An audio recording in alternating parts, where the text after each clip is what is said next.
We have spent the previous 2 weeks learning about cell line development and how to culture a production cell line in bioreactors. This week, we will look at the key steps involved in purifying and isolating the final product from our bioreactor contents. This process is known as downstream processing. But before we just dive in, let's perform a thought experiment. Imagine I just got home from the gym and I want to make a blueberry smoothie. This is fairly straightforward when I have a container of blueberries, like this. I can use them right away. But what if I have strawberries, which I'm allergic to, mixed in with my blueberries? There can't be even one strawberry in my smoothie, or I'll have an allergic reaction. How could I get only the blueberries from this bowl? In other words, what are the key differences between the berries that could help me separate them? Well, strawberries are much larger than blueberries. Maybe we could sieve the berries using a colander with holes the size of the blueberries. By mixing and shaking the contents, the blueberries would fall through the holes and leave the strawberries behind. Ta-da, I've got my blueberries. Admittedly, that was very easy. But what other attributes could we have used to separate the blueberries? I can think of two others, color and shape, assuming I'm not going to start tasting the berries. Blueberries are blue, and strawberries are red. Blueberries are round, and strawberries are somewhat triangular. So really, what makes a blueberry or a strawberry is the sum of its attributes, its size, its shape, and its color. And to separate one from the other, we have to leverage differences between those attributes.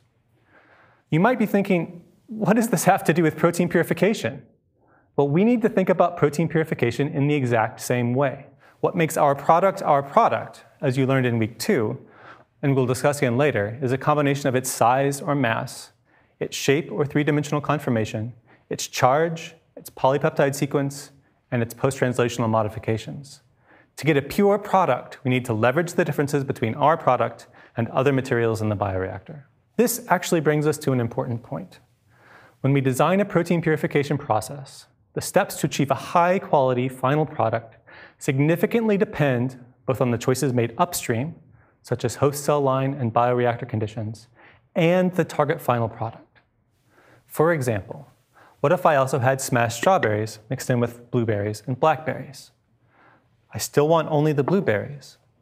Then the colander alone would give me strawberry-covered blueberries, and I would need another step for purification. Maybe in this case, I could rinse the recovered blueberries with water. Or what if in my mix of berries with smashed strawberries still, I knew that at least some of the blueberries had started to mold? These moldy blueberries have the same shape, are the same size, and are very, very close to the same color. The previous 2 separation steps wouldn't have been enough.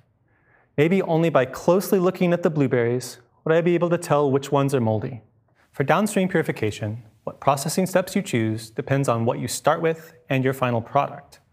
The choice of host cell line, the bioreactor media components, product variants that are potentially produced by the cells, and any enzymatic or chemical modifications that are necessary to synthesize the final product significantly impact downstream processing steps. We need to understand our process and plan these steps carefully so that we effectively remove contaminants. This is critical to the delivery of a safe and efficacious biologic product. This was an interesting thought exercise. But what exactly is downstream processing for biologic products? Let's listen to MIT professor Charlie Cooney as he begins to answer that question. Typically, it's a series of multiple steps in which you separate the cells from the desired product and then capture the desired protein, typically on a chromatographic resin, and then take it through a series of additional steps in order to remove things that you don't want, to recover what you do want in a fully active manner, so that the downstream process has to be robust. It has to work the same way every time. It has to give you the rigorous quality standards that are necessary for a safe and efficacious product, and of course are compliant with the regulatory protocols that have been used to approve the product. Why don't we now break down the 4 steps of downstream purification? This is primary recovery, initial purification, polishing, and formulation. With primary recovery, we want to remove the cells and then stabilize and concentrate the product.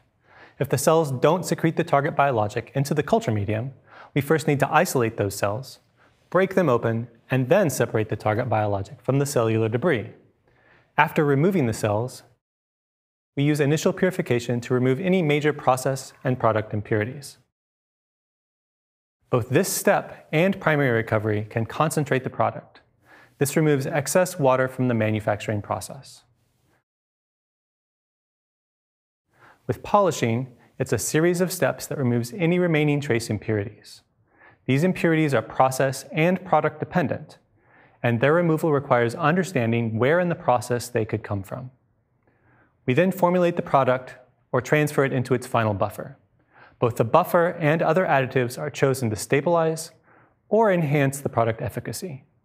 During the rest of the week, we will review the specific attributes of proteins that will enable purification, discuss some post-production modifications that may need to take place during downstream processing, such as enzymatic cleavage or chemical modifications, and we will learn about each unit operation by stepping through examples of how insulin and a monoclonal antibody are purified.